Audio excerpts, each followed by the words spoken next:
फुग्गे वाले की कहानी। गांव का नाम था रामपुर। यह गांव हरियाली से भरा था। चारों तरफ खेत, पेड़, पौधे और मिट्टी की पगडंडियां थीं। गांव के बीचों बीच एक बड़ा बरगद का पेड़ था, जिसके नीचे रोज शाम को बच्चे खेलते थे और बड़े बुजुर्ग बैठकर बातें करते थे।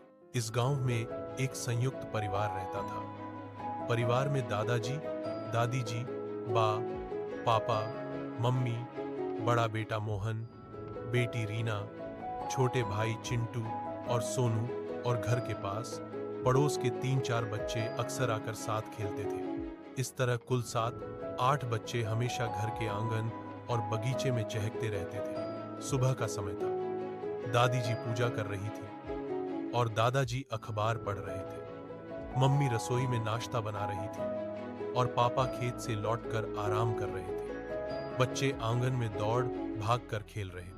मोहन ने गेंद उछालते हुए कहा, आज हम खेलेंगे राजा रानी का खेल। रीना बोली, नहीं, आज तो हम गुब्बारे उड़ाने का खेल खेलेंगे।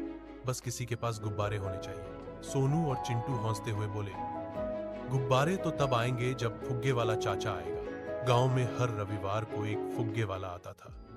उसके पास एक बड़ी टोकरी होती थी जिसमें रंग बिरंगे फुग्गे रखे रहते थे। लाल, नीले, पीले, हरे और गुलाबी। उनमें से कुछ दिल के आकार के होते, कुछ गोल होते और कुछ लंबे लंबे।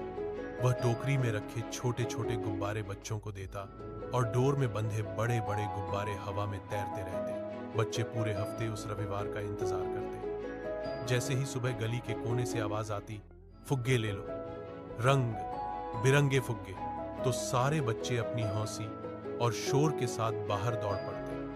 आज भी बच्चे बेसब्री से इंतजार कर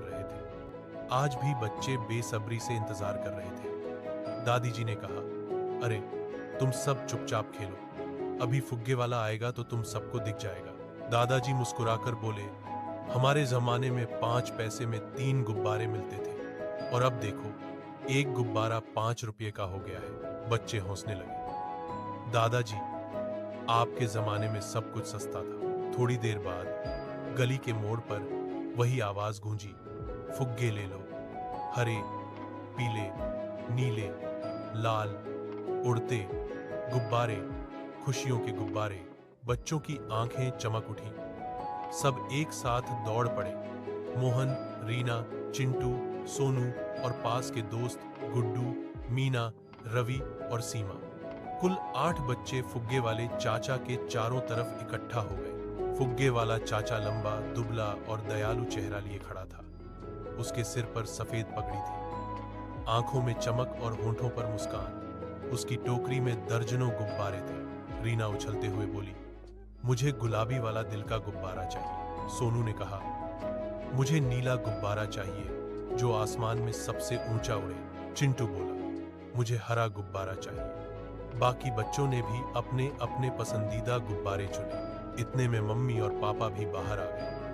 पापा ने बच्चों की खुशी देखकर जेब से पैसे निकाले और कहा, ठीक है, सबको एक एक गुब्बारा दिला देते हैं, पर ध्यान रखना, कोई गुब्बारा फोड़ेगा नहीं। दादी ने मुस्कुराकर कहा, गुब्बारे देखकर मुझे अपना बचपन याद आ गया। दादाजी हंसकर बोले, हाँ, लेकिन हमारे जमाने में गुब्बारे इतने रंग बिरंगे नहीं मिलते थे। तब तो बस लाल गुब्बारा ही मिलता था। बच्चे हंसने लगे। दादाजी, आपको भी एक गुब्बारा दिला देते हैं। फुग्गे वाले चाचा ने दादा दादी को भी एक एक गुब्बारा दिया। दादाजी ने लाल और दादी जी ने पीला चुना। दोनों के चेहरे बच्चों जैसे खिल उठे। गुब्बारे मिलते ही बच्चों ने बगीचे में खेल शुरू कर दिया। उन्होंने एक नियम बनाया, जो गुब्बारा सबसे देर तक हवा में टिकेगा वही आज का राजा बनेगा। मोहन ने अपना गुब्बारा हवा में छोड़ा।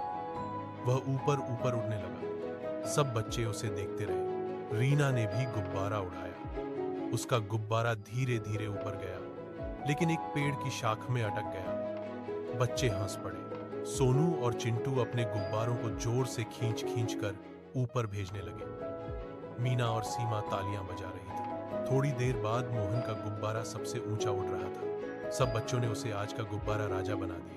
खेल के बाद बच्चे फुग्गे वाले चाचा के पास गए। उन्होंने कहा, चाचा, आपके गुब्बारे तो बहुत सुंदर हैं, लेकिन हमें बताइए, आप रोज रोज इतने गुब्बारे क्यों बेचते हैं? फुग्गे वाले चाचा मुस्कुराए और बोले, बेटा, ये गुब्बारे सिर्फ खेलने की चीज नहीं है, ये हमें जिंदगी का सबक सिखाते हैं। देखो, हर गुब्बारे का रंग अलग होता है, लेकिन सब आसमान में उड़ते हैं। वैसे ही हर इंसान अलग होता है, लेकिन सबको मेहनत और ईमानदारी से आगे बढ़ना चाहिए। दादी जी बोली, वाह, यह तो बड़ी गहरी बात है। दादाजी ने कहा, सच है, जिंदगी भी गुब्बारे जैसी है। अगर हम उसे प्यार और विश्वास की डोरी से पकड़ कर रखें तो वह खुशी से उड़ती है, लेकिन अगर हम लालच या गुस्से से डोरी छोड़ दें तो सब कुछ खो देते हैं। बच्चों ने ध्यान से यह सब सुना और ताली बजाई।